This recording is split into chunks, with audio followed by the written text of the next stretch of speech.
चर्चाओ। बड़े घरन की राज दुलारी, बड़े घरन की राज दुलारी, नाम धरेंगी तो अब माखन की चोरी छोड़ कन्हैया मैं समझाए रही तो। अब माखन की चोरी छोड़ कन्हैया मैं समझाए रही। हरि बोल।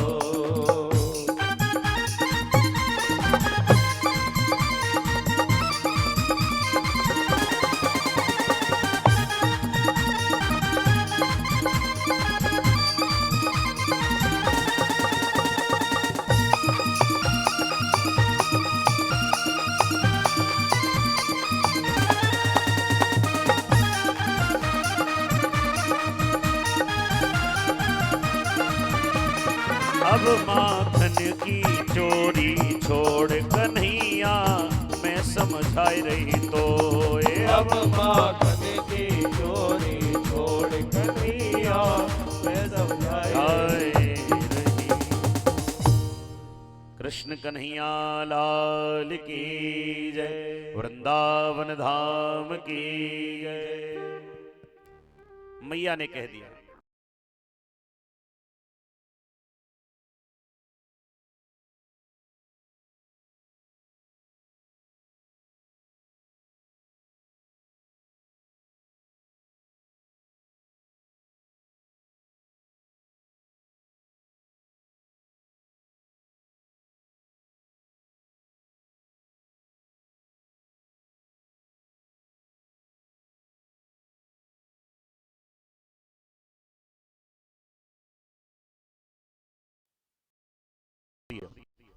शोर नहीं मचाएगा कोई भी, कथा क्योंकि ये व्यवस्था करी जाएगी तो आधा घंटा चला जाएगा निश्चित है, मालूम है। तो बिल्कुल शांत प्रिय, कोई बोलेगा नहीं। ये समझ लीजिए आज निर्जला एकादशी पर जल पिलाया जा रहा है। हाँ, और बिल्कुल मौन व्रत हो आप, ये समझ लीजिए, है नहीं, समझ लीजिए कि मौन व्रत रह करके हम व्रत रह रहे हैं। तो बिल्कुल शांत प्रिय होकर जल का पान करते रहेंगे और कथा का निरंतर ये वाचन चलता रहेगा। कृष्ण कन्हैया लाल की जय हो। नित्य प्रति गोपियां कन्हैया का दर्शन करने आती हैं और रोज शिकायत, कोई ना कोई झूठी शिकायत। एक दिन कन्हैया ने मन में विचार किया, ये गोपियां रोज झूठी शिकायत लेकर के आती हैं, क्यों ना एक बार चोरी करके भी देख लूं चोरी होती कैसी है। अच्छा, कभी कभी कोई व्यक्ति चोर होता नहीं लेकिन समाज बना देता है। हा? भाई किसी को 2-4 बार झूठे इल्जाम में जेल भेज दिया जाए तो वो सोचेगा जब 2 बार आया तो तीसरी बार और से एक बार करके भी देख लूं क्या होता है। समाज चोर बना देता है कभी कभी। हाँ, तो कन्हैया ने क्या किया, बोले एक बार सोचने लगे कि चोरी की जाए तो कैसे की जाए। तो ये जमीन पर बैठ करके ये मनन कर रहे हैं, चिंतन कर रहे हैं। जमीन पर बैठ करके ये चिंतन कर रहे हैं कि चोरी कैसे करनी चाहिए। अच्छा, आप विचार करिएगा, जब हम किसी गहन चिंतन में हो तो उस समय क्या करते हैं। हाथ में अगर कोई तिनका होगा तो उसको तोड़ेंगे, मरोड़ेंगे। पेन पेंसिल हाथ में होगी तो दांत से दबाएंगे जब चिंतन में होते हैं कहीं। तो कन्हैया भी एक ईंट का टुकड़ा लेकर के और पृथ्वी को कुरेद रहे थे। पृथ्वी को कुरेद रहे थे तो पृथ्वी कुरेदते कुरेदते पृथ्वी रो पड़ी। पृथ्वी रो पड़ी। पृथ्वी ने कहा, गोपाल मेरे पास क्या है, मैं क्या दे सकती हूं, आप मुझे क्यों कुरेद रहे हो। ये कथा ब्रह्मांड पुराण की है, पृथ्वी को कुरेदने वाली। बोले पृथ्वी को कुरेदने लगे तो पृथ्वी रो पड़ी, प्रभु मैं आपको क्या दे सकती हूं, मैं तो कंकड़ पत्थर और मिट्टी से युक्त हूं। भगवान ने कहा, पृथ्वी तुम ही तो संसार को अन्न देती हो, तुम ही संसार को सब कुछ देने वाली, जो कुछ भी देती है वो पृथ्वी देती है। हमारे यहां अन्न होता है, कहीं पथरीली जमीन है वहां पत्थर होता है। अब कहो कि वहां अन्न नहीं होता, अरे क्या होगा अन्न, एक टुकड़ा बेचते हैं 2 बोरी आ जाती है। हाँ? कितना महंगा आता है पत्थर, उन्हें जरूरत ही नहीं अन्न करने की।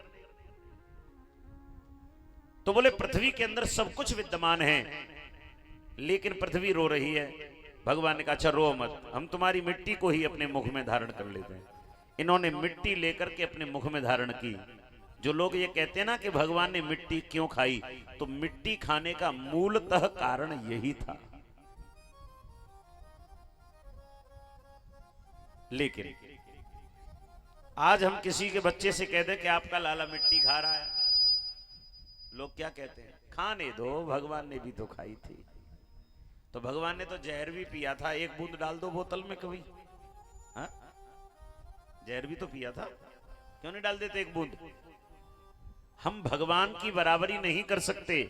मैंने एक दिन आपको बताया था कि जो प्रकृति को वश में कर ले, जो प्रकृति को वश में कर ले वह ईश्वर, और जो प्रकृति के वश में हो जाए वह जीव। तो बंधुओं, कन्हैया ने मिट्टी खाई, और जैसे ही कन्हैया ने मिट्टी खाई, एक सखी देख रही, सखी बोली ये बहुत अच्छा मौका है इनकी पिटाई कराने का। सखी दौड़ी दौड़ी गई और सखी ने जाकर के कहा मैया तेरे कन्हैया ने मिट्टी खाई है। मिट्टी खाई है? हे भगवान, बीमार हो जाएगा, स्वास्थ्य गड़बड़ हो जाएगा। मैया तुरंत खड़ी हो गई, और जैसी मैया खड़ी हुई, बहन ज्यादा तो नहीं गाली। अच्छा, शिकायत करने वाले जो लोग होते हैं ना, वो इतनी की इतनी करते हैं कि नहीं करते? तो सखी कहती है इतनो सो माटी को डेलो। कितनों सो? बोले इतनों सो। भैया बोली अरे बाबरी, इतनो बड़ो तो मेरे कन्हैया को मोड़ो ही ना है पूरो। सखी को लगा ज्यादा लंबा झूठ हो गया, तो बोली इतनो सो माटी को डेलो। मैया बोली ना है सके, इतनो ना खा सके। तो बोली मैया इतनो सो? बोले ना। तो अब इन्हें लगी कि अब सच सच बता दूं, तो इशारा कर दिया, बोले इतनो सो माटी को डेलो। और तुरंत श्याम ने मुख में मेलो, गटक गटक गटकाई यशोदा सुन माई। तेरे कनुआ ने ब्रज रज खा। मैया ने उठाई चांदी की छड़ी, बोले अभी देखती हूं जाके। मैया तुरंत दौड़ करके गई, और दौड़ करके गई तो क्या देखती है, कन्हैया बैठे हैं। कन्हैया ने मैया को जैसे ही देखा तो मुंह बंद कर लिया। मैया ने आके पूछा लाला तूने मिट्टी खाई? तो कन्हैया ने इशारा कर दिया, ऐसे सिर हिला दिया। बाबा ने लिखा है नाहम भक्षति, मैंने मिट्टी नहीं खाई। मैया बोली सच बता तूने मिट्टी खाई? पूछा जो माने कहो कन्हैया, तो सिर हिला के कहा कि जैसे हूं कहा। मैया समझ गई आके मोहड़े में तो कछू रखे है। क्यों रे लाला, मोहड़ो क्यों ना है खोले? खोल दाढ़ी के मोहड़ो खोल। अब कन्हैया सोच रहे हैं कि अगर मुखमंडल खुल गया तो मैया बावली हो जाएगी, मेरे मुख में तो ब्रह्मांड का दर्शन होगा। लेकिन मैया ने एक चांटा मारा तो एक मिट्टी का डेल, दूसरा मारा दूसरी डेली, तीसरा मारा तीसरी डेली। मैया मारती जाए तड़ातड़ तड़ातड़ तड़ातड़, ढेर लग गया मिट्टी का। मैया बोली दारी के सबरो पृथ्वी मंडल तेरे मोड़े में रखो, खोल मुखमंडल। जैसे ही भगवान ने अपना मुखमंडल खोला, आहा मैया क्या देखती है, पूरे ब्रह्मांड का दर्शन हो रहा है। ब्रह्मांड में पृथ्वी लोक में भारतवर्ष, भारतवर्ष में उत्तर प्रदेश में गोकुल गांव में मैया का भवन, और मैया के भवन में जो कान पकड़ के बैठी है मैया लाला का, वो लाइव टेलीकास्ट देख रही है एकदम। मैया बोली हे भगवान, मेरे लाला के ऊपर तो कोई भूत आ गया। मूर्छित होके मैया पीछे को लुढ़क गई, और जैसी लुढ़की कन्हैया बोले योग माया से, योग माया मेरी मैया ने जो भी देखा है वो भुला दिया, सब भुला दिया। मैया जब होश में आई, कन्हैया बोले मैया क्या हुआ? लाला मोकू अब ज्यादा तो याद ना है कन्हैया, लेकिन मोकू ऐसी लग रही कि तेरे मुख में हाँ, हमारो गोकुल, हमारी गाय, हमारे ग्वाल, और मैं भी और तू भी। कन्हैया बड़ी तेज हंसे, बोले धन्य है री मैया, तेरी उम्र कितनी है? बोले लाला 85 वर्ष की उम्र में तो 13 ही जन्म हो। भैया कोई बात ना, फिर तो ऐसा है जाए। 60 वर्ष के बाद गवर्नमेंट भी कह देती है अब घर जाओ आराम करो। तो मैया तेरी बुद्धि भ्रमित है, वो को ऐसी लग रही है। भुला दिया मैया ने जो देखा था। कन्हैया ने सोचा कि अब जो विचार कर रहे थे वो तो पूर्ण हो गया, अब मिट्टी कैसे चोरी की जाए। तो भगवान ने सोचा कि सबसे पहले अपने घर में ही चोरी करके देखें। अच्छा बाहर चोरी करेंगे और पकड़े गए तो क्या होगा, मार पड़ेगी।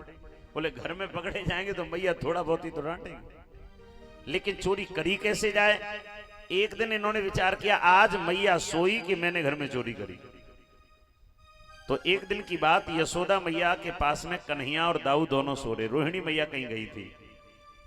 एक दिना की बात, दोनों बालकों को लाकर के मैया ने पास में सुलाया। एक दिना यशोमत मैया ने 2 बालक संग पराए, और एक उठे नहीं जाए, 2 हाथन सो 2 दबाए। दोनों के ऊपर हाथ रख दिया। कन्हैया ने सोचा कि मैया सोएगी नहीं तब तक चोरी हो नहीं सकती। तो कन्हैया ने क्या किया कि झूठ मूठ का खर्राटा भरना शुरू कर दिया। अच्छा मैया तब तक नहीं सोती है जब तक छोटा बालक सो न जाए। बड़ी विडंबना है बंधुओं।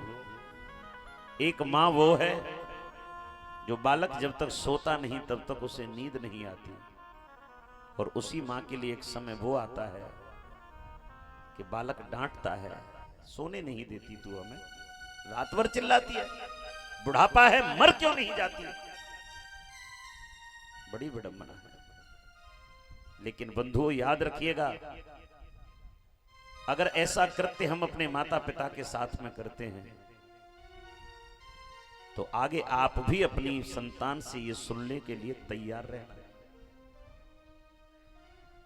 उस मां को पूछो, अगर बेटा को रात्रि में थोड़ा सा भी स्वास्थ्य गड़बड़ हो, रात भर मां को नींद नहीं आती है। लेकिन वही मां जब वृद्धावस्था आकर के और थोड़ा सा बीमार हो जाए, बच्चे को आवाज लगाए, बोले पूरे दिन ड्यूटी करता हूं कि तुम्हें देखूंगा, रात में सोने दोगी कि नहीं। ये कैसी रीति है।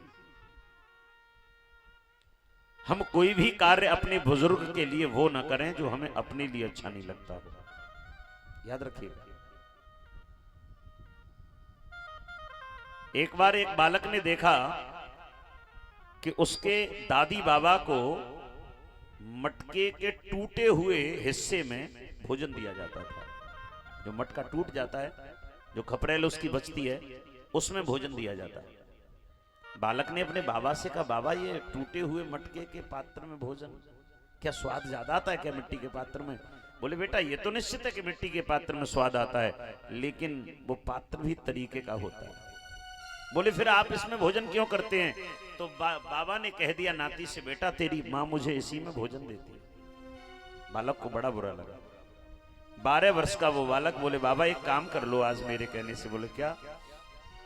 आज तो आपने भोजन कर लिया, लेकिन कल जब आपको भोजन मिले और मैया जब आप हाथ में पकड़े ऐसे खड़े रहते, तब मैया ऊपर से डालती है तुम्हारे लिए भोजन, उस समय इस पात्र को छोड़ देना। बालक ने जब इतना कहा तो बाबा बोले बेटा जो मिल रहा है उसको बंद कराने की इच्छा है क्या। चुपचाप नहीं मिलने देगा। नहीं बाबा मेरी मानो तो सही। बाबा ने कहा चल ठीक है, अब नाती कह रहा है और नाती और बाबा की तो अच्छी पड़ती है, देखा जाएगा। जैसी महाराज बहू भोजन लेकर आई, बोले लाओ अपना पात्र उठाओ। करने के न धरने के दोनों टाइम भोजन समय से चाहिए। वो वृद्ध व्यक्ति उठा और पात्र किया, जैसी भोजन डाला उसने हाथ हटा दिया और वो नीचे गिर गया। चीखने लगी, चिल्लाने लगी। ताकत नहीं है हाथों में, पकड़ नहीं सकते थे। काय में करोगे भोजन, जब भूखे रहोगे तब मालूम पड़ेगी। बालक ने सुन लिया। बालक दौड़ा दौड़ा आया और बालक ने आकर के कहा बाबा ये क्या करते हो आप पकड़ नहीं सकते थे। अरे अच्छे तरीके से पकड़ना चाहिए, आप काय में भोजन करोगे आप बताओ। बोले बेटा बेटा क्या करते हो। बेटा बेटा बेटा। बाबा ने कहा नाती को क्या हो गया। बेटे की ओर देख बेटा, लेकिन बोले लेकिन क्या है। मैं तो सोच रहा था अगर ये पात्र सुरक्षित रहेंगे तो कल को मेरी मैया बुढ़ी होने वाली है, इसी में भोजन करा दिया करूंगा। अवश्यमेव भोक्तव्यम कृतम कर्म शुभाशुभम। महाभारत कहता है हमारी करनी का फल हमें भोगना ही पड़ेगा।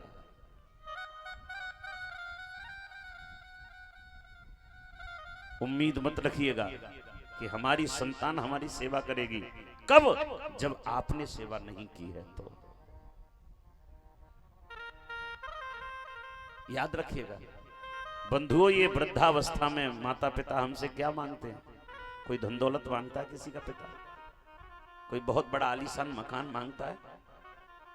कोई बहुत अच्छी गाड़ी नहीं मांगता बैठने के लिए। केवल और केवल मांगते हैं तो वो प्रेम की भाषा और 2 वक्त का भोजन।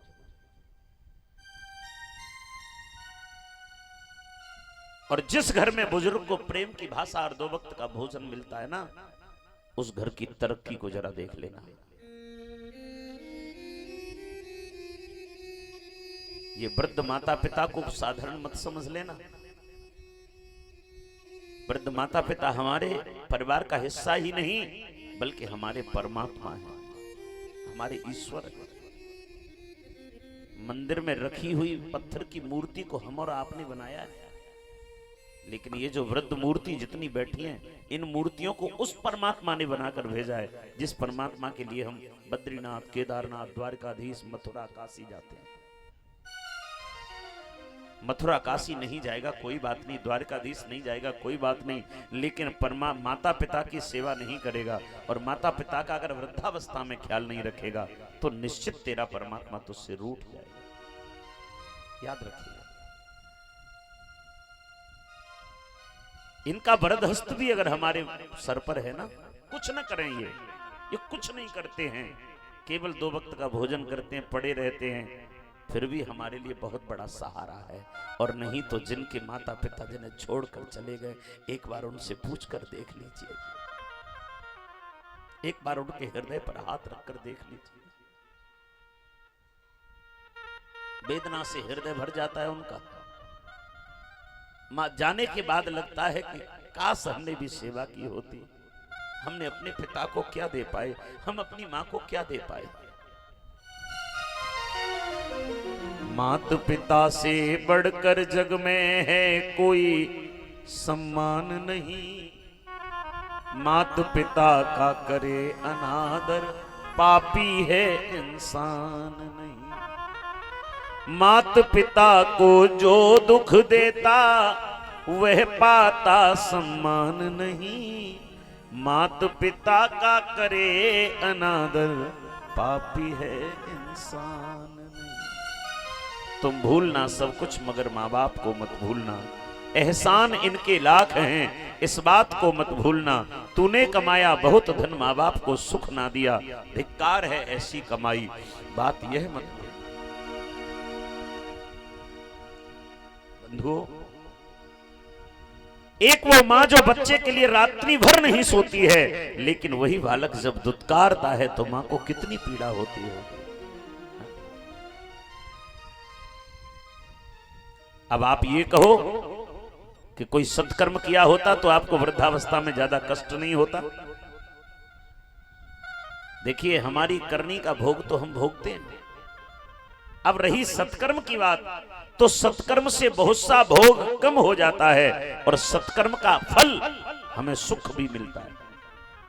दुख और सुख दोनों का भोग भोगना है हमें। एक व्यक्ति बहुत वृद्ध था, बहुत बीमार रहता था। कई दिन बेटे को आवाज देता तो बेटा आता, झुंझलाता, शौच क्रिया करा के चला जाता। एक बार उस व्यक्ति ने देखा कि मेरा बेटा आया और बड़े प्रेम से मुझे उठाया, शौच क्रिया से निवृत्त कराया, नहलाया, धुलाया और फिर लाके सुला दिया। 1 महीना हो गया ये करते करते। पिता से रहा नहीं गया और पिता ने एक दिन हाथ पकड़ लिया, तुम हो कौन? मेरे पुत्र नहीं हो सकते।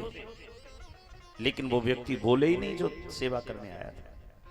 मेरे पुत्र तो नहीं हो सकते हो आप, क्योंकि मेरा पुत्र तो जब भी सेवा में आता था झुंझलाता था, चिल्लाता था, डांटता था मुझे। तुरंत भगवान कृष्ण प्रकट हो गए, चरणों में गिर पड़ा, प्रभु आप मेरी सेवा करने आ रहे हैं, मेरे वस्त्र धुल रहे हैं, आप मेरी शौच क्रिया से निवृत्त मुझे करा रहे हैं। तो प्रभु मुझे मार क्यों नहीं देते, मेरा जीवन समाप्त क्यों नहीं कर देते। तो भगवान ने उस व्यक्ति से कहा, वो साक्षात नारायण थे, नारायण ने उस व्यक्ति से कहा, भैया तेरा जो भोग है वो तुझे भोगना पड़ेगा, लेकिन तूने इस जन्म में पुण्य इतना किया है कि स्वयं नारायण तेरी सेवा में तत्पर खड़ा है तेरे लिए। तूने पुण्य इतना कर लिया है कि नारायण तेरी सेवा में खड़ा है। तो हमारी करनी का फल जो बोएगा वही पाएगा, और तेरा किया आगे आएगा। सुख दुख है क्या फल कर्मों का, जैसी करनी वैसी भरनी, जैसी करनी वैसी भरनी, जैसी करनी वैसी भरनी, जैसी करनी वैसी भरनी। जो बोएगा वही पाएगा, हाँ, जो बोएगा वही पाएगा। तेरा किया आगे आएगा, तेरा किया आगे आएगा। सुख दुख है क्या फल कर्मों का, जैसी करनी वैसी भरनी, जैसी करनी वैसी भरनी, जैसी करनी वैसी भरनी, जैसी करनी वैसी भरनी। हाँ हाँ, जैसी करनी वैसी भरनी, जैसी करनी वैसी भरनी, जैसी करनी वैसी भरनी, जैसी करनी वैसी भरनी। निश्चित है हमारे कर्म का प्रारब्ध हमें मिलता है, हमारी करनी का भोग हमें भोगने को मिलता है, ये निश्चित है बंधुओं, याद रखिए। तो आए पुनः प्रसंग की ओर लौटकर। एक दिन आय सुमत मैया ने दो बालक संग पर आए, और एक उठ नहीं जाए दो हाथन सो दो दबाए। मैया ने दोनों को दबा लिया। अब कन्हैया ने सोचा कि अगर मैं जागता रहूंगा तो मैया सोएगी नहीं, तो कन्हैया ने झूठ मूठ के घर्राटे भरना शुरू कर दिया। सोते जाने दो उनको मैया भरन लगी खर्राटो। मैया ने देखा दोनों बालक सो गए, रोहिणी कहीं चली गई है, दाऊ भी मेरे पास सो रहा है।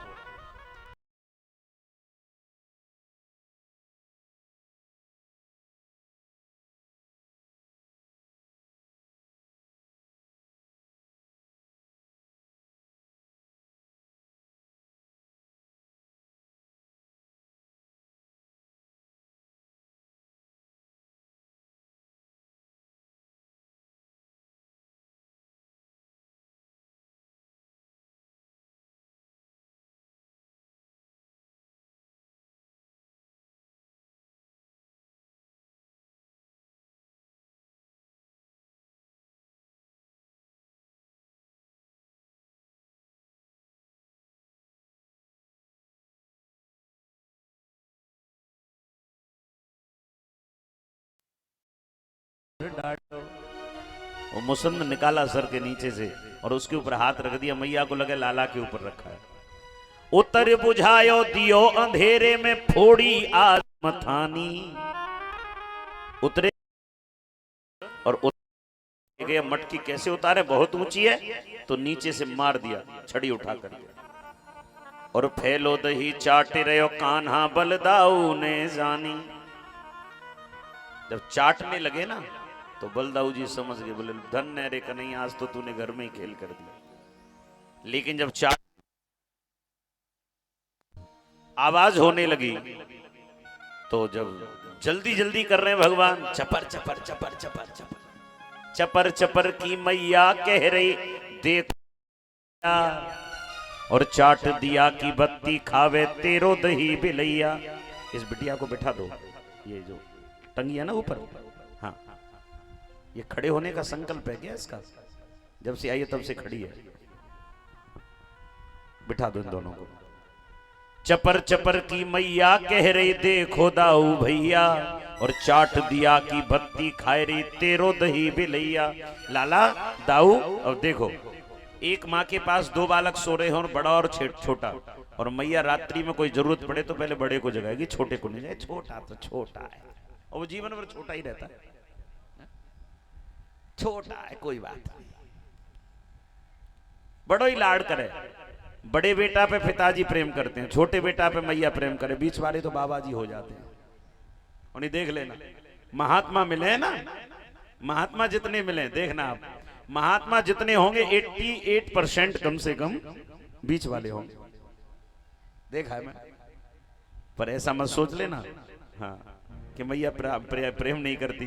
माता पिता के लिए तो सभी संतान एक समान होते हैं। ये सब तो विनोदी बातें हैं। चपर चपर की मैया कह रही देखो दाऊ भैया। लाला मुझको ऐसी लग रही है कि आज तो कोई बिल्ली घुस आई घर में, और चाट दिया की बत्ती खाई गई तेरो दही बिलैया। एक तो देसी घी का दीपक जलता था मैया की कोठरी में। देसी घी का दीपक क्यों जलाते थे? देसी घी का दीपक इसलिए जलाते थे पहले, आज भी आप अपने घर में अगर देसी घी का दीपक जलाएंगे ना, और जिस कक्ष में सो रहे होंगे तो वहां ऑक्सीजन की मात्रा पर्याप्त मात्रा में हमें प्राप्त होगी। देसी घी का पहले लोग दीपक जलाते थे, ऑक्सीजन मिलता था। तुलसा जी के पास में जो देसी घी का गाय का, वो भी देसी घी गाय का होना चाहिए, देसी गाय का। देसी गाय के घी का जो दीपक है, देसी गाय के घी में कई रोगों की क्षमता है दूर करने की। गाय के दूध में भी क्षमता है। देसी गाय का जो दूध होता है उसमें अमृत उतर के आता है, क्योंकि इसके ऊपर जो नाड़ी होती है गाय की, उसको सूर्य केतु नाड़ी कहा जाता है। और जब ये जंगल में जाती है या बाहर जाती है खुले मैदान में, और सूर्य की पावन रश्मियां किरणें इसकी पीठ पर जब पड़ती हैं, तो सूर्य केतु नाड़ी से अमृत उतरता है देसी गाय के दूध में, और उसे पीकर हम लोग बलिष्ठ होते हैं। हालांकि आजकल बहुत कम मात्रा में लोगों के घर में देसी गाय है। लोग जर्सी गाय ज्यादा रखना पसंद करते हैं, क्योंकि दूध ज्यादा देती है। महंगाई इतनी है, भूसा इतना महंगा है, चारा इतना महंगा है, कहां से लाएं?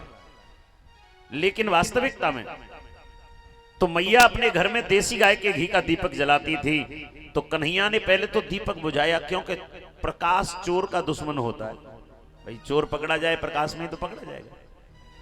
तो चपर चपर की मैया कह रही देखो दाऊ भैया, और चाट दिया की बत्ती खाई गई तेरो दही बिलैया। लाला मुझको ऐसे लग रही आज तो बिल्ली घुसी आई घर में। अच्छा, तो दाऊ भैया बोले मैया ना ना ना ना, गलत बात है, बिल्ली थोड़ा ही है ये, बिल्ली को काम ना है। बोले ये तो कोई रजिस्टर्ड बिलोटा है, हाँ? घर में घुस के जो खावे है ये तो कोई रजिस्टर्ड बिलोटा है। तो दियो जरा वन मैया उठ गई भजो नंद को लाला, और धर के तकिया तुरंत सिराने सो गया मुरली वाला। तकिया लिया और सो गए, और चित्त पड़े एकदम। अब मैया ने जाके किवाड़ हिला के देखी, खिड़की हिला के देखी, हे भगवान कोई किवाड़ खुलो ना है, टाटी खुली ना है, ये धारी बिल्ली आई तो आई कहां से? मैया ने साफ सफाई करी, मटकी तोड़ दी। अब मैया को दही का फैलने का अफसोस नहीं है, मेरे सास के जमाने की मटकी तोड़ दी। बड़े सहज के रखती थी माताएं मटकियों को पहले। लेकिन चोर कितनी भी चालाकी से चोरी करे, सबूत जरूर छोड़ता है। मैया जब उठकर आई तो देखा कि कन्हैया सीधे लेटे हैं और उनके पेट पे थोड़ा सा माखन लगा है। बोले वाह धन्यरे कन्हैया। अब कन्हैया सोए नहीं है, नेत्र बंद है, केवल नाटक कर रहे हैं सोने का। और मैया खड़ी होकर, मैया समझ रही सो रहा है लाला। मैया बोली धन्य है रे कन्हैया, तै नहीं चोरी करी है मेरे घर में। इसका मतलब ये गोपियां ठीक कहती हैं, तू रोज चोरी करने जाता है। अब कन्हैया को लगा कि आज की चोरी अगर सिद्ध हो गई तो पिछला जितना भी मेरे नाम में दर्ज है ना, वो सब मेरी फाइल में चढ़ जाएगा आज ही। और जबकि हमने चोरी आज पहली बार ही करी है, हाँ? पहली बार चोरी करी है। तो बोले कोई बात नहीं। तो कन्हैया लेटे हैं, लेकिन मैया ने जब जगाया और मैया कहती है भोरे उठ मैया बोली लाला पेट बिगड़ रहे हो तेरो। क्यों रे तूने चोरी करी है? तो कन्हैया ने जब सुना कि पेट पे माखन लगा, तो भगवान को याद आया, मैया कह रही थी रात में बिल्ली आ गई, बिल्ली आ गई। तो कन्हैया ने दोनों हाथ आंखों पे रखे, ठुनठुना के रोने लगे और कहते हैं कि झूठे मोह से मैया बिल्ली पेट चाट गई मेरो। मैया रात में एक बिल्ली आई और मेरे पेट को चाटती वही निकल गई। मैया तो भूल गई, माखन मटकी सब भूल गई। हे भगवान, गौमूत्र से स्नान कराया। कन्हैया ने कहा अब तो हम पक्के चोर। भाई पहली बार कोई कार्य सफल हो जाए, हा? पहली बार आप कहीं जाओ सफलता मिल जाए, फर्स्ट इंप्रेशन इज द, हाँ तो बताइए फिर तो सब कुछ, सब कार्य ठीक है, ठीक है। तो बोले अब तो ग्वाल बाल चोर प्रचार मंडल बनाया और भगवान जाकर के गोपियों के घरों में चोरी करते हैं। भगवान ने चोरी क्यों की? ये केवल और केवल ब्रजवासी वल्लभ सखा ब्रज के लोगों को आनंद देने के लिए, क्योंकि यहां बहुत से देवता ग्वाल बन करके आए हैं, बहुत से देवता गोपी बन करके आए हैं। गोपी किसे कहते हैं? गोपी किसी नारी को नहीं कहा जाता, गोपी किसी स्त्री को नहीं कहा जाता, गोपी किसी कन्या को नहीं कहा जाता। गोपी शब्द का जो शाब्दिक अर्थ है वो यही है, गोभय इंद्रिय कृष्ण रस पिबत इति गोपी। जिस जीव की प्रत्येक इंद्री कृष्ण रस का पान करती हो उसी को गोपी कहा जाता है, वही गोपी है। संसार में कोई भी पुरुष थोड़े हैं, सब स्त्री हैं। एक बार मीराबाई जब वृंदावन आई थी पहली बार, और मीराबाई ने, आओ आओ आओ, अब ये बताओ 100 दोगे कि 1 दोगे? पहले एक हाथ में 1, एक में 100, कौन सा दो? दोनों।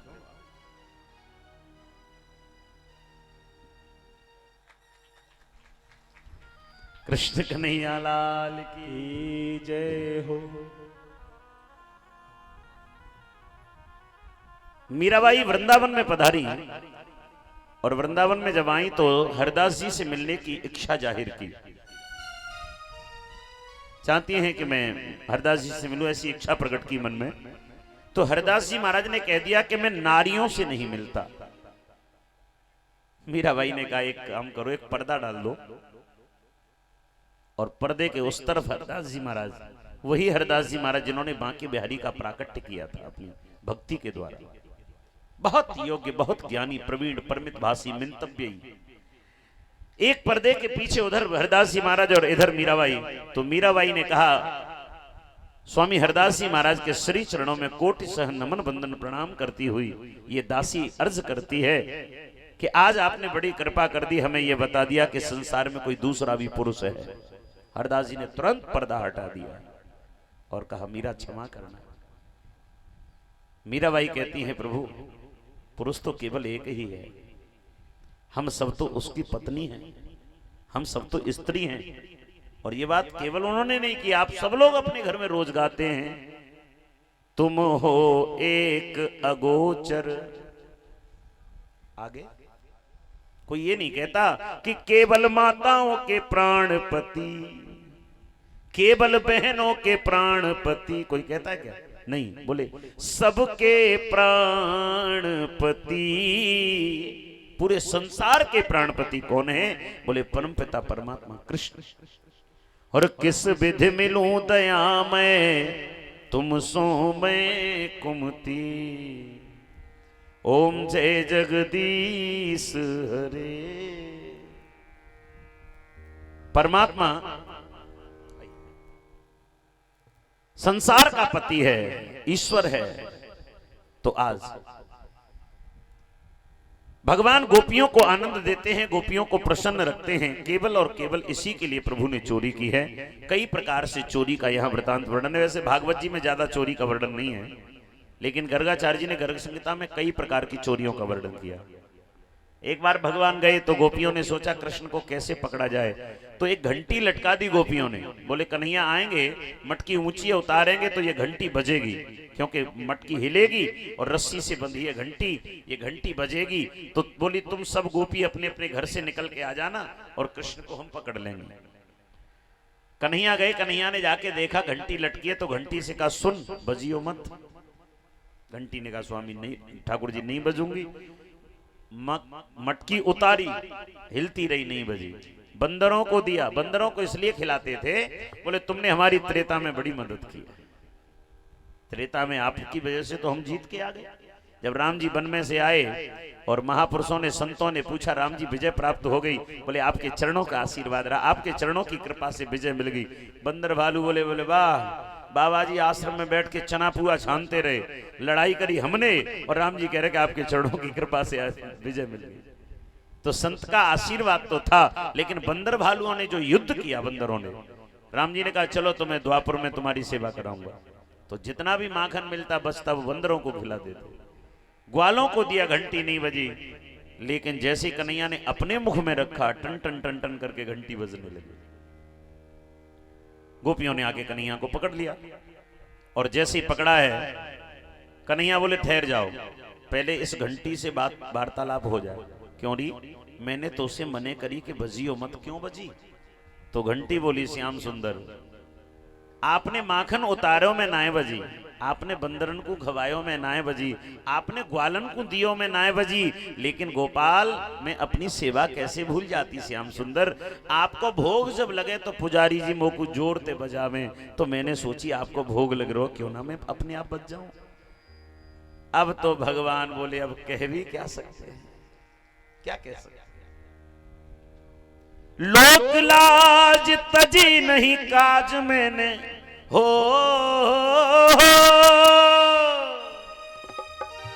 लोक लाज तजी नहीं काज मैंने, बैकुंठ बिसरायो रे। अरे भगतन ने मोहे नाना भांति नचायो, भगतन ने मोहे नाना भांति नचायो, भगतन ने मोहे नाना भांति। हरि लोक लाज तजी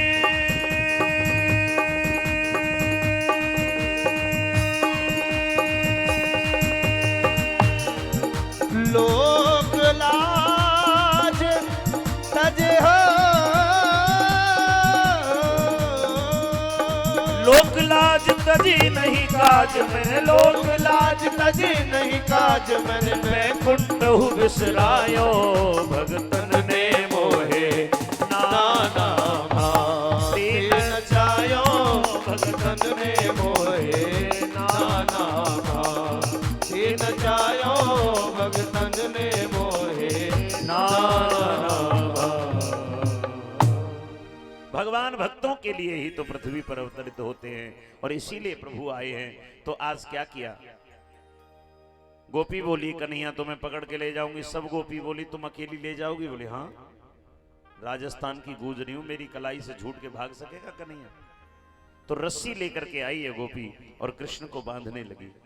भगवान ने ऐसे ही स्वजन मोहिनी माया फैलाई कि मोहित कर दिया। अब कृष्ण की छवि की ओर देख रही है और कन्हैया के हाथों में रस्सी लपेट रही है। कन्हैया ने एक हाथ पहले ही निकाल लिया, एक ही हाथ में लपेटे जा रही है। कन्हैया बोले भाभी मोकू ऐसी लग रही है तो पे बांधवो ना आवे। अच्छो लाला तुम बांधवो जानो। बोले ले कर ले बात, 9 लाख गाय हैं मेरे घर में, सबन को मैं ही बांधूं और मैं ही खोलूं। तो कन्हैया मुझे बांधना सिखाओगे? बोले क्यों ना सिखाएंगे, फ्री में सिखाएंगे, मुफ्त में सिखाएंगे। रस्सी हाथ में ले ली और कही भाभी आगे हाथ कर ले। और ऐसे देवर के पूरे ब्रज में सबके देवर ही लगे। हाँ। हाथ आगे कर लिए। बोले भाभी देख पहली गांठ, भाभी देख दूसरी गांठ, और देख भाभी जी सर्र गांठ। बोले सर्र गांठ क्यों लगाई है? बोले मजबूती के ताई लगाई जाए बाद में।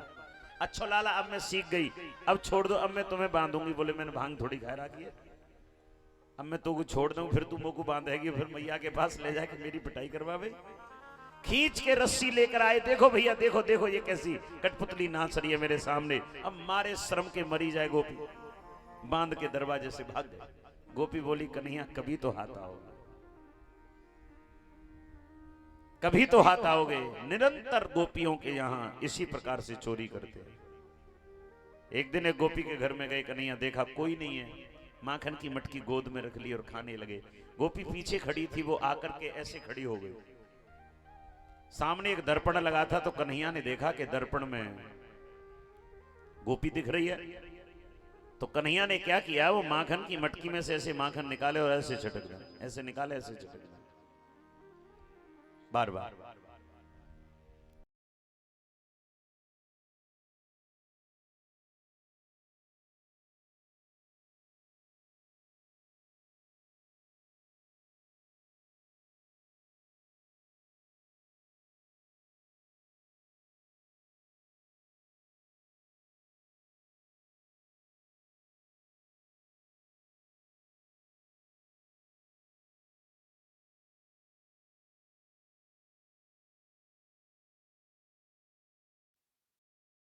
कारीगर ने बनाए हो है।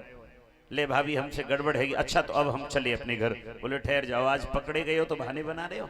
मैया कहती है कि पकड़ के दिखाओ मेरे लाला को, आज तो मैं पकड़ के ले जाऊंगी। भाभी तेरे छोड़ नहीं छोड़ूंगी। तो बोले वास्तव में हम भूल में घुसे आए। अच्छा भूल में आ गए तो माखन की मटकी में क्या कर रहे हो, तुम्हारे हाथन पे तो माखन लगो। तो बोले भाभी मैंने सोची कि जब माखन की मटकी में चेंटी घुस गई है, मैं बैठो ठालो कहा कर रही हूँ, मेरी मैया याई को खवाए देगी मोको। तो मैंने कि या चेंटी को ही बीन दूं। तो गोपी बड़ी हंस रही है मन मन में। बोले बड़े चतुर बन रहे हैं गोपाल।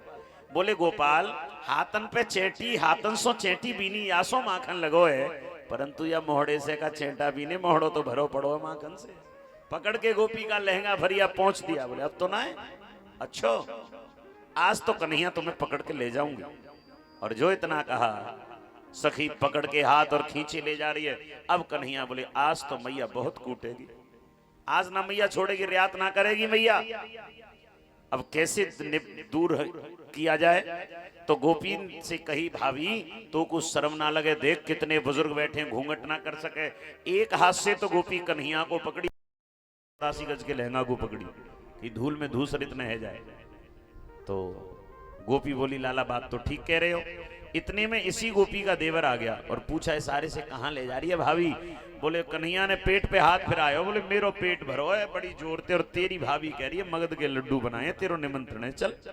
तो बोले अपने निमंत्रण में हमें ही भेज दे लाला आज। बोले आजा। और कही सुन पीछे पीछे चल, पर बोलियो मत बिल्कुल, कछु कहबे की जरूरत ना है। बोले हाँ। जैसी गोपी से कही कि या घूंघट है तो कर लेती, भाग्यवान कितने बुजुर्ग बैठे हैं। तो गोपी ने सोची अब कन्हैया कहां भाग के जाएंगे। वो ही हाथ छोड़ के जैसे घूंघट नीचे किए बोले लाओ लाला, और लाओ लाला ने तो खेल कर दिया। देवर को हाथ पकड़ाया और खुद भाग गए और दौड़ करके मैया यशोदा के पास पहुंचे और मैया से जाके कही मैया ये गोपी तो मेरे पीछे पड़ गई है। क्यों लाला? देखना देखना रोज कोई ना कोई चोरी को इल्जाम लेके आवे। बोले एक बात बता, आज तू कहीं गया? बोले ना। तो लाला आज अगर कोई गोपी आई तो फिर देखियो। गोद में बैठ गए कन्हैया। देख मैया तेरो लाला कितना भोरो है, कितना सीधो है। मैया बोली हाँ जलेबी की तरह सीधो है लाला तू कितना भोरो मैं ही जानू तो को। हर बालक की औकात मां जानती है। हाँ तब तक तो आवाज लगा दी, अरे यशोदा देख तेरे लाला को पकड़ के लाई हूं। देख ले मैया, देख रही है तेरी आंखन में लाल मिर्च झोंक रही है ये तो। अरे तेरो लाला, तेरो भोरो भारो कन्हैया, तेरो सीधो साधो कन्हैया तेरी गोद में बैठो है और कह रही है तेरे लाला को पकड़ के लाई हूं। अब तो मैया आई क्रोध में निकल के भन बनाती। हाँ बहन बोल कहा चाहिए, कहा लेवे आई है? बाहर लेवे आई हूं। तेरे घर ते क्यों लेवे आऊंगी? तेरो कन्हैया मेरे घर में चोरी करे, मैं तेरे घर ते लेवे आऊंगी। मैया बोली कहाँ है मेरो लाला ने बताइयो? बोले पकड़ के लाई हूं, आज सबूत के संग आई हूं। अरे कहाँ है बता तो सही। और जैसे ही खींच के आगे किया बोले ये है ना। अब तो गोपी पसीना पसीना हो गई। हे भगवान ये कहां से आ गया? अब बनाए के मुख का 2-3 मारे पीठ में, ठुनठुना के रोने लगा। कन्हैया ने तो कहीं लड्डू मिलेंगे, यहाँ तो कछु और ही मिलो।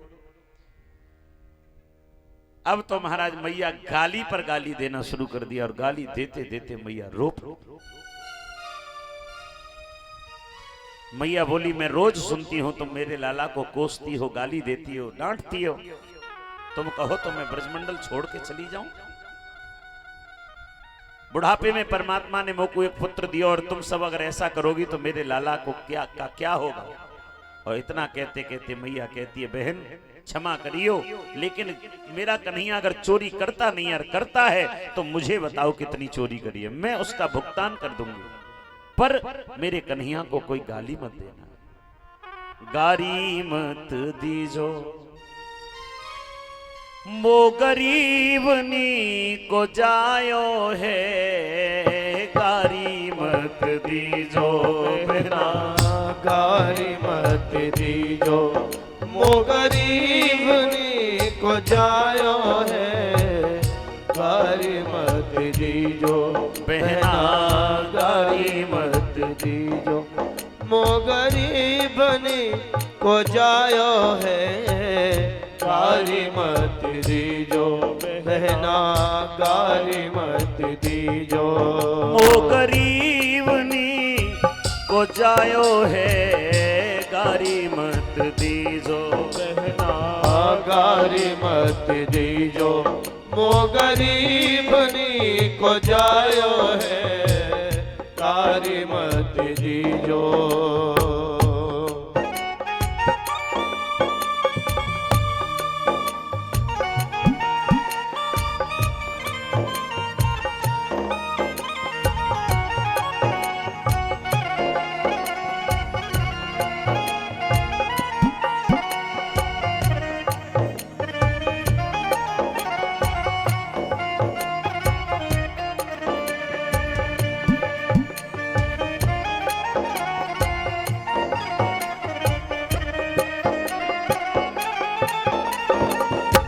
दधि की मटुकिया लेके यशोदा मात द्वार बैठी। दही की मटुकिया लेके यशोदा मात द्वार बैठी। दही की मटुकिया लेके यशोदा मात द्वार बैठी। दही की मटुकिया लेके यशोदा मात द्वार बैठे। तौली तौली ले जाओ बहना, तौली तौली ले जाओ बहना, जितनो जाको खायो है पर गारी मत दीजो। वो गरीबनी को जायो है गारी मत दीजो। बहना गारी मत दीजो, बहना गारी मत दीजो। चिल्लाते चिल्लाते मैया रो पड़ी। सखी बोली मैया क्षमा करो, हम आपके हृदय को वेदना देने थोड़ी आई थी, हम तो आपके लाला को पकड़ के लाई। लेकिन सच बताऊं मैया, तेरो लाला है तो जादूगर। मैंने पकड़ो तेरो कन्हैया, ये गड़बड़ कैसे हुई? अब सोचती चली आ रही है। जैसे सखी निकल के महल के पीछे गई, कन्हैया दौड़ के छत पे चढ़ गए और छत से पीछे वाली गली से निकल के जा रही। ओ भाभी कहो कैसी बनी, और पकड़ेगी हमको? हमने कही मत पकड़े मत पकड़े। देख अब सबके देवर हैं तो कभी भी विनोद कर देते। आज तेने पकड़ो तो तेरो देवर बन गए हो, कल तेने पकड़ो तो तेरो खसम बन जाऊंगा। पकड़ने की चेष्टा मत करी जो। सखी बोली गोपाल कभी तो आओगे हाथ, ऐसी बात नहीं है, कभी तो हाथ आओगे। जब हाथ आगे ना तब देखिए। अरे जा, हमें पकड़ेगी। ऐसे कृत्य गोपाल करते हैं निरंतर। एक दिन कन्हैया मैया के पास आए और मैया से आके कहा मैया बड़ी जोर से क्षुधा सता रही है, भूख लगी है, भोजन करा दे। मैया बोली लाला अभी तो भोजन ना मिलेगो ना मैया, मुख तो अभी चाहिए ना लाला, अभी ना है, अभी तो माखन ही ना निकलो। तो मैया बोली लाला देख भोजन ना मांगे हम तो कुछ चंद्रमा देंगी। अब तो मचल गए। चंद्र खिलौना ले हो री मैया में तो चंद्र खिलौना ले हूं। मैया वो कुछ चंद्रमा चाहिए। मैया बोली लाला चंद्रमा कैसे दे सकूं तो को? बंधुओं चंद्रमा केवल कन्हैया ने ही नहीं मांगा था, राम जी ने भी मांगा था। एक बार राम जी ने भी चंद्रमा मांगा। मैया कौशल्या के सामने खड़े थे और राम जी ने कहा मैया की साड़ी को आंचल गहे रूठे राम, मैया मोहे चंद्र दे हो बचन उचारे हैं। राम जी ने भी कहा था मां मुझे चंद्रमा चाहिए। तो मैया कौशल्या कहती है भूतल पे चंद्र को उतार वो नहीं खेल लाल। भूतल माने पृथ्वी। बोले बेटा पृथ्वी पे चंद्रमा का लाना कोई खेल थोड़ी है, अनहोनी बात नहीं बस के हमारे है। बेटा मेरे बस में नहीं कि मैं चंद्रमा को पृथ्वी पर ला सकूं। तो राम जी सोचते कैसी बात कर दी मैया ने। सोचत राजेश राम जननी तुम्हारे गेह और सर्वशक्तिमान सुत हो के पधारे हैं। मैया कैसी बात करती है। मेरी मां कहती है कि मैं चंद्रमा को नहीं ला सकती। भूतल पे चंद्र को उतार वो तुम खेल कहो, आपने तो रामचंद्र भूमि पर उतारे। अरे मैया तुझे क्या पता, तेरे कहने पर ही तो ये राम पृथ्वी पर आया है, और जो राम को पृथ्वी पर ला सकती है क्या वो चंद्रमा को पृथ्वी पर नहीं ला सकती। चाहो तुम्हार समान सुख, तेरे कारण ही तो मैं पृथ्वी पर आया। लेकिन यहां कन्हैया ने जब मांगा तो मैया बोली लाला चंद्रमा नहीं दे पाऊंगी, ये तो मुख से निकल गई मेरे। तो बोले सुरभि को पै पान न करे हो और बेड़ी सिर ना गुथे हो री मैया में तो चंद्र खिलो नाले हो। मैया बोली बेणी सिर न गुथे हो, सुरभि को पै पान न करे हो। बोले ना पीवे को तो मेरो कहा है, वैसी बड़ो धवल है रहे उदारी के। तो भगवान ने कहा इस धमकी का कोई असर नहीं हुआ। दूसरी धमकी दी, बोले जाऊं लोटी धरन पर अवही। मैया ने उठाई छड़ी, लोट के दिखा लोट। अब थर थर कांप रहे, देवता पुष्पों की वर्षा कर रहे हैं, जिसके इशारे से दुनिया नाचती है। आज वो मैया के आगे थर थर कांप रहे। जाऊं लोटी धरन पर अवही और तेरी गोद न आए हो री मैया में तो चंद्र खिलो ले। लेकिन इस धमकी का भी कोई असर नहीं हुआ। तो तीसरी धमकी दी, क्या? लाला कहो नंद बाबा को, लाला कहाँ हो नंद बाबा को। अगर कोई पूछता है कि तुम किसके लाला हो, लाला कहाँ हो नंद बाबा को और तेरो सुत ना कहीं हो री मैया में तो चंद्र खिलो नाले हो। जैसे कहा कि तेरो सुत न कहे हो, मैया ने माखन मटकी सब छोड़ दिए, दौड़ कर गई, नेत्र भर लाई, उठाकर कन्हैया को गोद में ले लिया, बार बार मुख चूमने लगी। लाला बेटा कन्हैया ये मत कहियो कभी भी कि तू मेरा पुत्र नहीं। इतना स्नेह था मां को पुत्र से। तो मैया मोह को माखन दे। लाला माखन नाए हम तो कुछ सुंदर सी, सुगड़ सी, सलोनी सी, मधुर सी, मीठी सी, क्या लाएंगे? दुल्हन नहीं गैया ना, दुल्हन लाएंगे। अब तो महाराज जैसी कही कि दुल्हन लाएंगे। कन्हैया बोले हाँ मैया ये तेने खूब याद दिलाई। एक काम कर मैया अब तो तू मेरा ब्याह कर दे। मैया बोली दारी के तेरो ब्याह कौन करेगा? कारे कलूटे, तुझसे कौन ब्याह करेगा?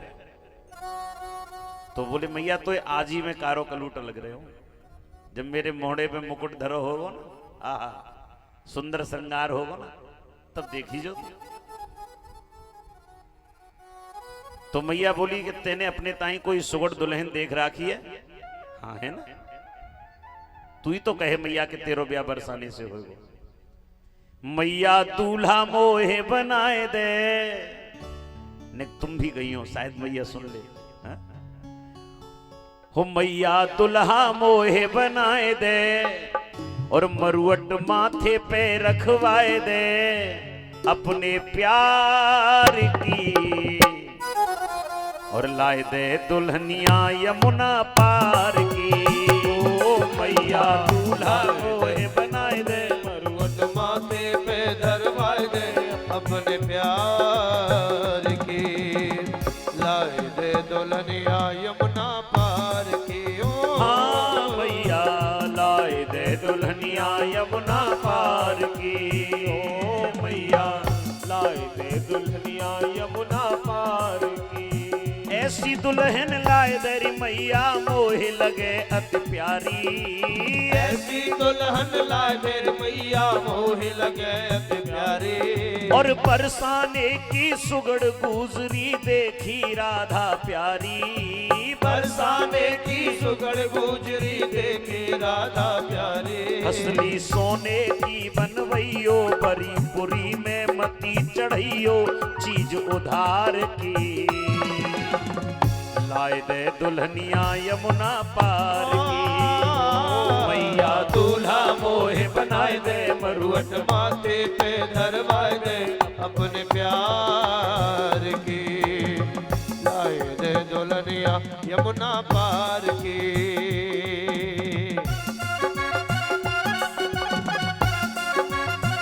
हरि बोल।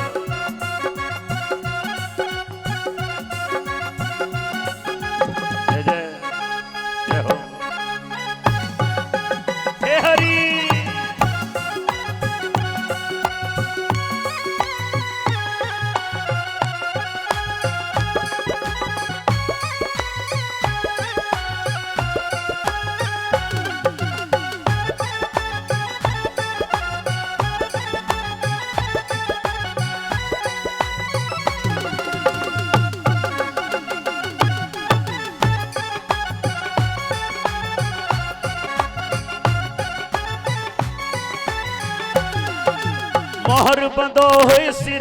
मैया नीको नीको लागे मोहर भगो सिर पे मैया नीको नीको लागे। और दुल्हा बनवे कू मेरी मैया मेरो जी ललचावे दुल्हा बनवे को मेरी मैया मेरो जी ललचावे। ताऊ भैया को भिजवाए दे चर्चा शादी की करवाए दे नंद कुमार की लाए दे दुल्हनिया यमुना पार की। ओ मैया लाए दे दुल्हनिया यमुना पार हरि बोल।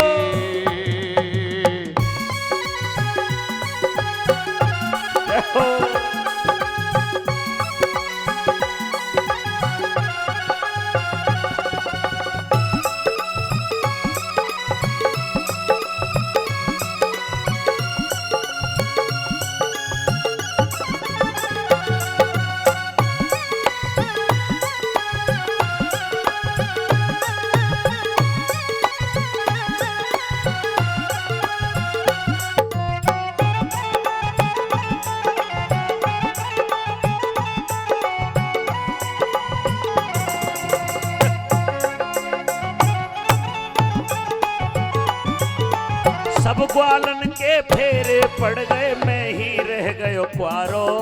सब ग्वालन के फेरे पड़ गए मैं ही रह गया क्वारो।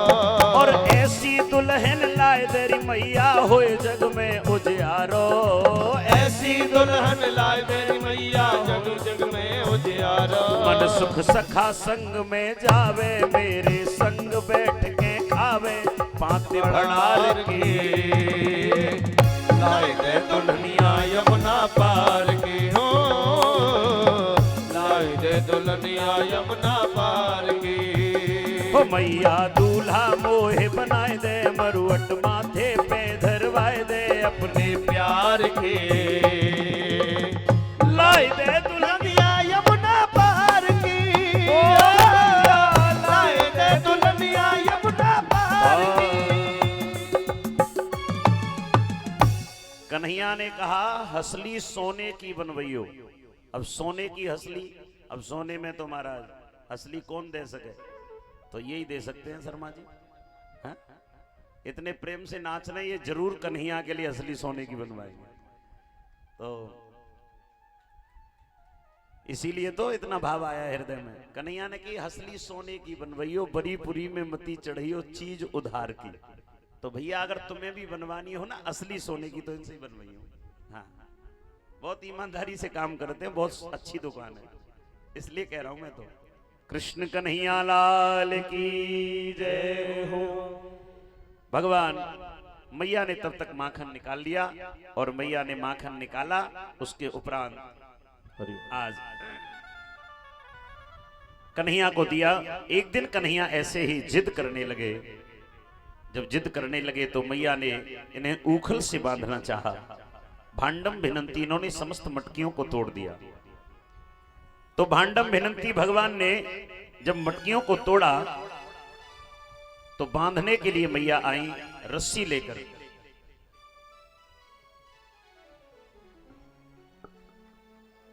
बोली बांके बिहारी लाल की जय। राधा रानी सरकार की जय।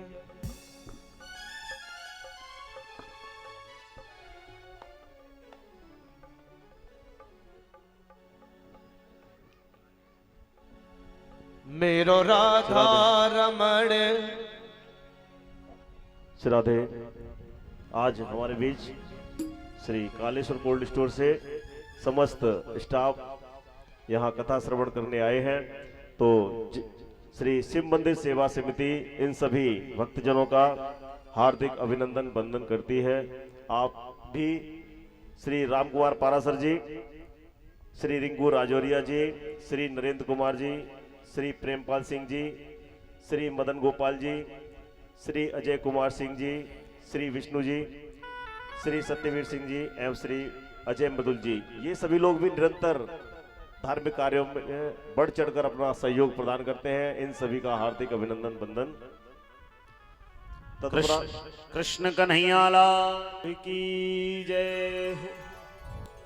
तदुपरांत श्री शिव मंदिर सेवा समिति जो यह 7 दिवसीय आयोजन आप सभी के सहयोग से यहाँ निरंतर 5 दिन से चल रहा है। इस कमेटी का समस्त नगरवासी, क्षेत्रवासी, समस्त भक्तजन बहुत ही तन, मन और धन से अपना सहयोग प्रदान कर रहे हैं। इन सभी दानदाताओं के नाम की दर्शन यहाँ से करें। 2000 रुपये गुप्तदान टूंडला से आया है। 501 रुपये राकेश चंद्र फौजी जी, संगम विहार टूंडला। 2100 रुपये हिमांशु शर्मा बुआ जी, संगम विहार टूंडला। 1100 रुपये महिपाल सिंह जादौन जी, भाटिया कॉलोनी टूंडला। 501 रुपये अरुण कुमार श्रोती जी प्लस 1 क्रेट केला फतेहगढ़ी से आया है। 500 रुपये वेद पंडित जी, एटा रोड टूंडला। 511 रुपये गुप्तदान। 1101 रुपये श्याम बाबू शर्मा, संगम विहार। 1100 रुपये गुप्तदान।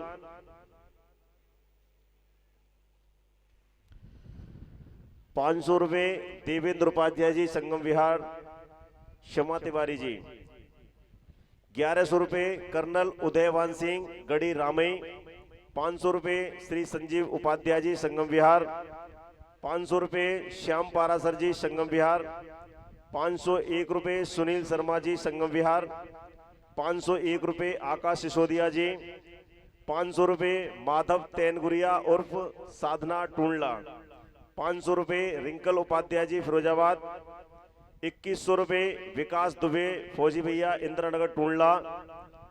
501 रुपये राजेश भारद्वाज जी, सरस्वती नगर टूंडला। 1100 रुपये गरिमा शर्मा, न्यू इंदिरानगर, पुत्री श्री सतीश शर्मा जी।